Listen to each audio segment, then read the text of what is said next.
yung daan mo sa kanan. Aray! Aray! Uy, Sino? Wala.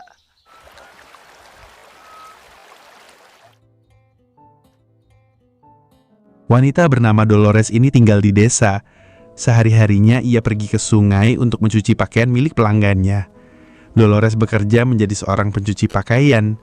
Meski gajinya sedikit, semua itu ia lakukan demi bisa menyambung hidup bersama suaminya yang lumpuh. Suami Dolores yang bernama Rodel mengalami kecelakaan saat sedang memanjat pohon. Ia terjatuh dan mengalami cedera.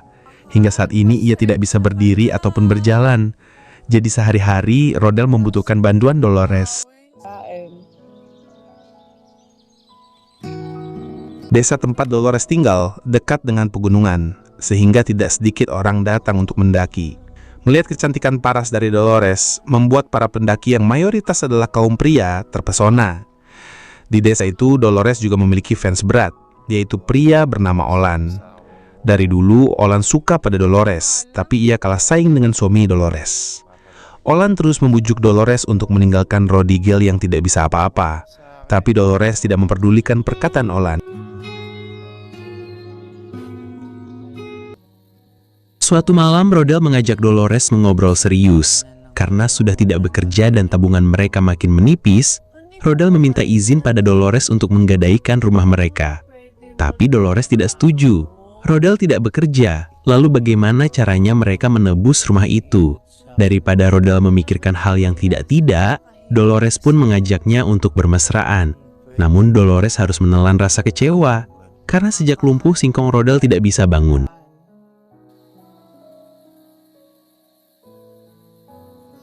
Suatu pagi ketika Dolores sedang mencuci pakaian, ia didatangi seorang pria pendaki gunung. Ternyata pria bernama Jeron itu ingin bertanya arah jalan pada Dolores. Sebagai bentuk rasa terima kasih, Jeron pun memberikan cemilan pada Dolores.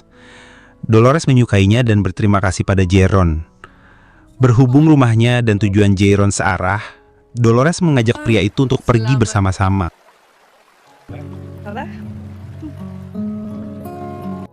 Sialnya, di tengah perjalanan kaki Dolores terkilir sedikit. Jeron pun membantu karena kebetulan ia adalah mahasiswa kedokteran dan mengerti tentang masalah otot-otot. Kaki Dolores pun perlahan membaik. Tapi yang terjadi setelah itu, Jeron dan Dolores malah terpancing untuk melakukan hubungan layaknya suami istri. Hindi ko pa kasi nasusubukan to eh. Nakakatuwa ka. Beberapa hari kemudian, Dolores kembali bertemu dengan Jeron. Dolores pun heran bagaimana Jeron bisa menemukan rumahnya. Ternyata, Jeron bertanya pada warga sekitar dan sampailah ia di sana. Jeron juga mendapatkan info kalau suami Dolores mengalami kelumpuhan dan ia ingin membantunya. Awalnya, Dolores tidak yakin, tapi pada akhirnya ia memperkenalkan Jeron pada Rodel. Jeron ingin membantu Rodel sembuh dari kelumpuhannya. Sa barangay. Dulu, Rodel pernah berobat ke dokter dan diberikan obat-obatan untuk mengurangi rasa sakit. Tapi yang belum pernah ia lakukan adalah terapi. Terapi itu membutuhkan banyak biaya dan mereka tidak mampu membayarnya. Jeron datang untuk membantu Rodel secara gratis dan ikhlas. Mungkin ada hal lain yang membuat Jeron simpati pada mereka. Hari itu adalah hari pertama Rodel mendapatkan terapi dari Jeron. Setelah selesai, Jeron akan pergi mendaki dan berkemah. Dolores pun meminta izin pada Rodel untuk mengantarkan Jeron. Tapi nyatanya mereka malah bermesraan di sana. Jeron nampaknya benar-benar suka pada Dolores. Jeron bahkan memberikan uang pada Dolores karena sudah membantunya menunjukkan jalan ke puncak. Dolores tidak menolak itu karena ia memang membutuhkannya. Malam itu Dolores memutuskan untuk menginap bersama Jeron. Urusan Rodel, nanti ia akan berbicara dengannya. Lalu di pagi harinya Dolores pulang dan menyerahkan uang yang diberikan Jeron pada suaminya. Rodel tidak banyak bicara, atau mungkin ada hal yang lain yang ada di pikirannya. Hari demi hari berlalu, Rodel terus mendapatkan terapi dari Jeron. Berharap terapi ini bisa kembali membuat Rodel berjalan. Dahan-dahan po. Di waktu yang berbeda, ketika Dolores sedang mencuci pakaian di sungai, ia didatangi oleh Ulan yang memperlihatkan rekaman video mesra-mesraannya dengan Jairon. Ternyata diam-diam Ulan merekam mereka. Ulan memanfaatkan rekaman itu untuk memeras Dolores. Ia pun memaksa Dolores melayani hasratnya saat itu juga.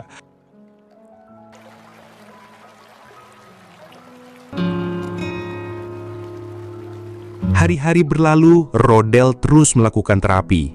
Hingga suatu pagi, Rodel mendapatkan hasil yang nyata dari latihannya. Ia mulai bisa berdiri meski masih tertatih-tatih. Setidaknya banyak kemajuan yang ia dapatkan. Setelah bisa berdiri dan mulai bisa berjalan, Rodel bertanya pada Jairon tentang singkongnya. Apakah masih bisa aktif kembali jika ia sudah sembuh sepenuhnya? Jairon pun menjawab, tentu saja bisa.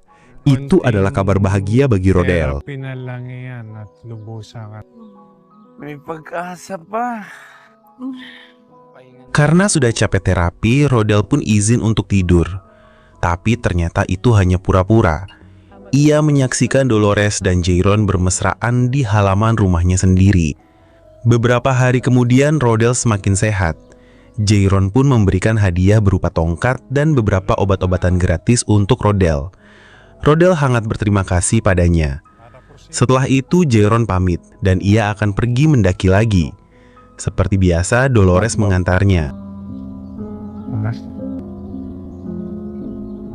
Malam itu, ketika Dolores sedang bersama Jairon, tiba-tiba saja Olan muncul.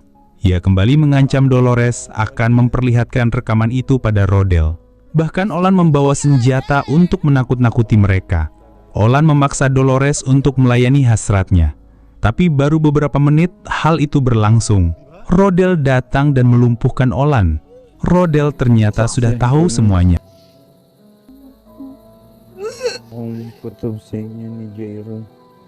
Rodel sangat kecewa pada Dolores dan juga Jairon. Pada akhirnya Jairon mengaku salah dan meminta maaf. Awalnya Rodel tidak mau memberikan maaf, namun ia berubah pikiran karena Jairon banyak berjasa atas kesembuhannya. Jairon pun berjanji tidak akan muncul di hadapan mereka lagi. Tapi jika Dolores butuh bantuan, ia akan ada untuknya. Itu semua karena Jairon sangat mencintai Dolores. Film ini pun ditutup dengan berangsur-angsur membaiknya kehidupan Dolores dan Rodel.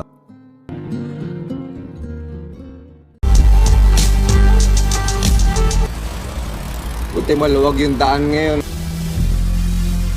Oh, ayan, Andoy. Thank you. Bye, babe. Salamat, Lee. Friend ko yan, taga Pampanga. Sandali lang. Tara dito.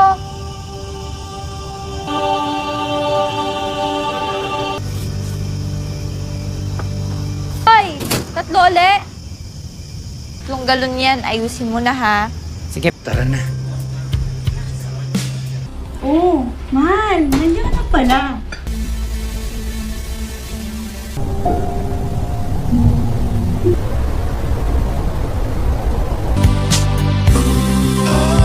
Film dibuka dengan memperlihatkan seorang pria bernama Andoy yang sedang duduk di mobil box pengantar barang. Dia terlihat kebosanan menunggu temannya yang pergi ke toilet warung. Karena penasaran, Andoy pun menyusul temannya itu dan melihat pemandangan menakjubkan di mana sang teman sedang bermesraan dengan wanita pemilik warung.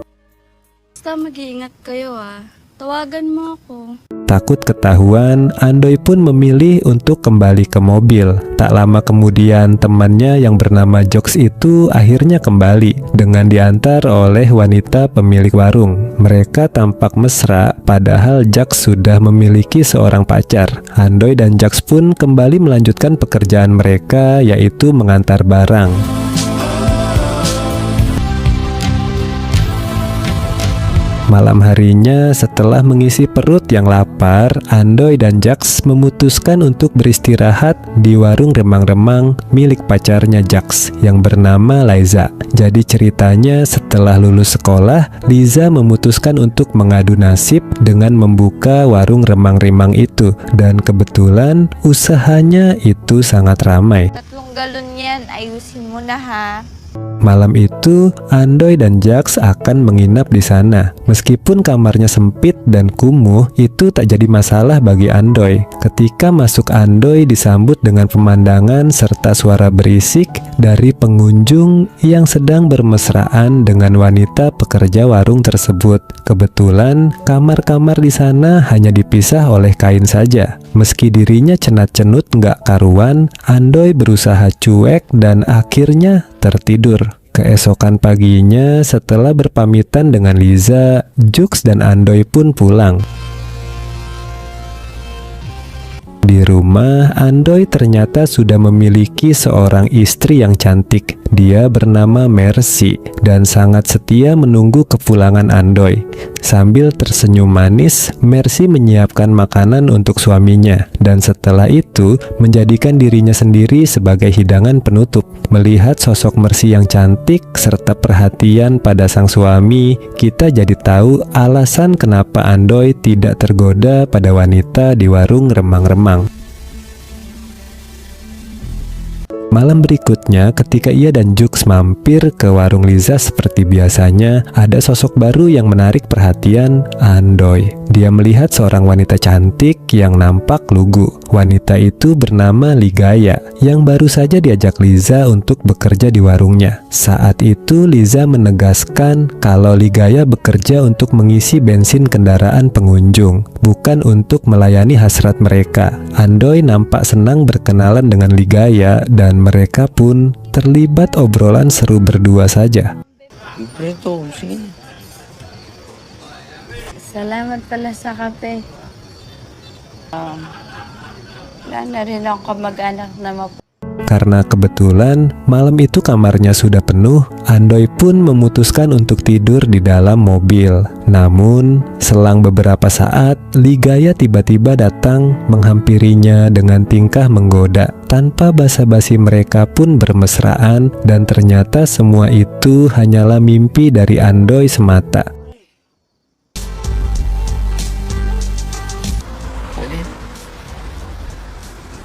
Meskipun nampak harmonis dengan sang istri, Andoy ternyata memiliki sebuah ganjalan di hatinya. Sudah lama dia menginginkan kehadiran buah hati di kehidupan mereka. Andoy menuding kesibukan Mercy sebagai guru yang menghalangi mereka untuk memiliki anak. Sementara itu, di malam yang lain, Andoy berperan sebagai pahlawan yang melindungi Ligaya dari pria-pria genit. Ligaya pun berterima kasih pada Andoy dengan cara mengajaknya bermesraan di sebuah kamar sempit di warung itu.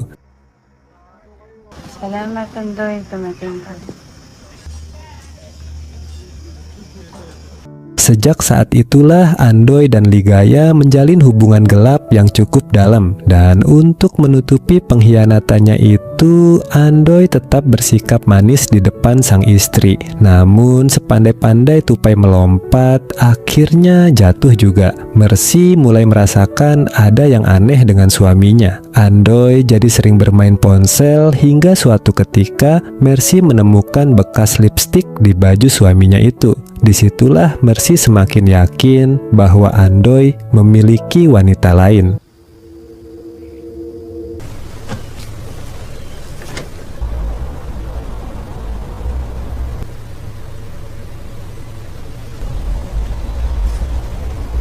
Suatu malam ketika Andoy tertidur pulas karena kelelahan bekerja serta bermesraan dengan Ligaya, Mercy yang terjaga di sampingnya nekat untuk memeriksa ponsel sang suami. Di sana dia melihat Andoy sering berbalas pesan dengan wanita bernama Ligaya. Dan kebetulan saat ponsel Andoy sedang berada di tangan Mercy, Ligaya mengirim pesan untuk memberitahu Andoy kalau dirinya sedang hamil. Dan itu adalah hasil hubungan mereka berdua.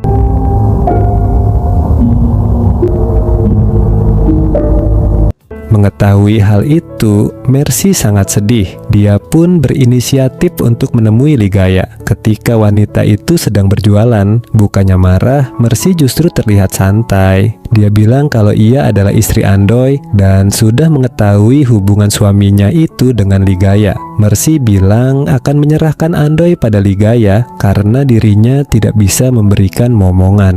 Gustong-gusto ni Andoy magkaanak. alagaan mo si Andoy. Natawad at nahuli. Hindi ko alam. Sambil meneteskan air mata, Mercy mendoakan agar Ligaya dan Andoy bisa membangun keluarga yang bahagia. Mercy kemudian pergi begitu saja. Apa yang dilakukan Mercy tadi ternyata membuat Ligaya jadi merasa bersalah. Dia berpikir bagaimana dirinya bisa berbahagia dengan Andoy setelah menyakiti hati Mercy. Ligaya pun mulai meragukan masa depannya bersama Andoy.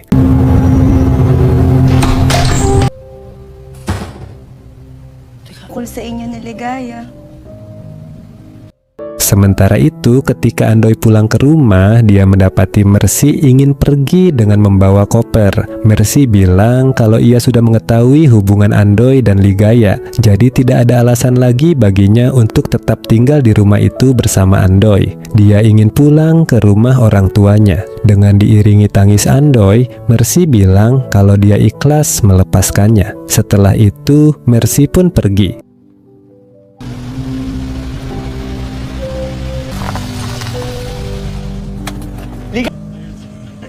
Andoy!